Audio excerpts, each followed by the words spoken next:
இந்த வீடியோல பாசிட்டிசி பில்லிங் சாஃப்ட்வேர்ல main receipt and KOT printer connection எப்படி செட்டப் பண்றதுன்னு பாப்போம். ஃபர்ஸ்ட் நீங்க ஸ்டாஃப் ஆப் ஓபன் பண்ணுங்க. ரைட் கார்னர்ல இருக்கிற ப்ரொஃபைல் ஐகானை கிளிக் பண்ணிட்டு செட்டிங்ஸ்க்கு போங்க. தென் லெஃப்ட் சைட்ல பிரிண்டர் ஆப்ஷன் ஷோ ஆகும். அதை செலக்ட் பண்ணுங்க. இப்போ கான்ஃபிகரேஷன் அண்ட் பிரிண்டர் ப்ரொஃபைல்ல ரெண்டு ஆப்ஷன்ஸ் காட்டும். கான்ஃபிகரேஷன்ல இருக்கிற குவிக் சேவ் மோட் ஆப்ஷனை நீங்க எனேபிள் பண்ணா பில் ஜெனரேட் பண்ணும்போது சேவ் ஆப்ஷன் மட்டும் காட்டும். பிரிண்ட் வேணும்னா நீங்க பிரிண்டர் ப்ரொஃபைல் செட்டப் பண்ணிருக்கணும்.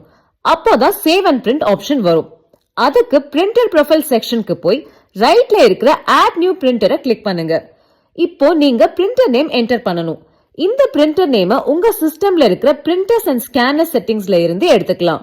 எக்ஸாம்பிளுக்கு விண்டோஸ்ல செட்டிங்ஸ் தென் பிரிண்டர்ஸ் அண்ட் ஸ்கேனர்ஸ்னு சர்ச் பண்ணிட்டு பிரிண்டர் ப்ராப்பர்ட்டிஸ் போயிட்டு உங்க பிரிண்டர் நேம காப்பி பண்ணிக்கலாம்.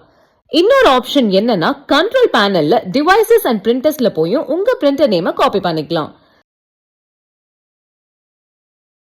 காப்பி பண்ண நேம இங்க பேஸ்ட் பண்ணிக்கலாம். அதுக்கப்புறம் இன்டர்ஃபேஸ் சூஸ் பண்ணுங்க. அதுக்கப்புறம் மீடியா சைஸ் செலக்ட் பண்ணுங்க.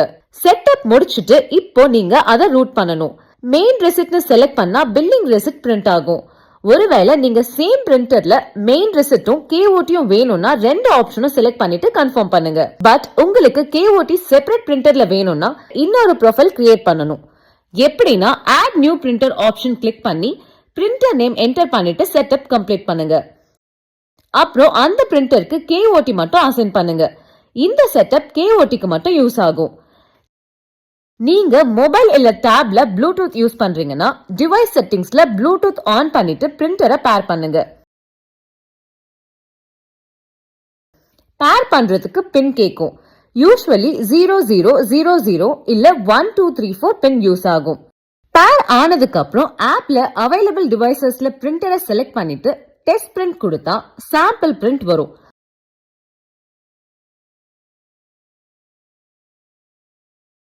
அப்புறம் ஃபைனலைஸ் இன்டர்ஃபேஸ் கொடுத்துருங்க.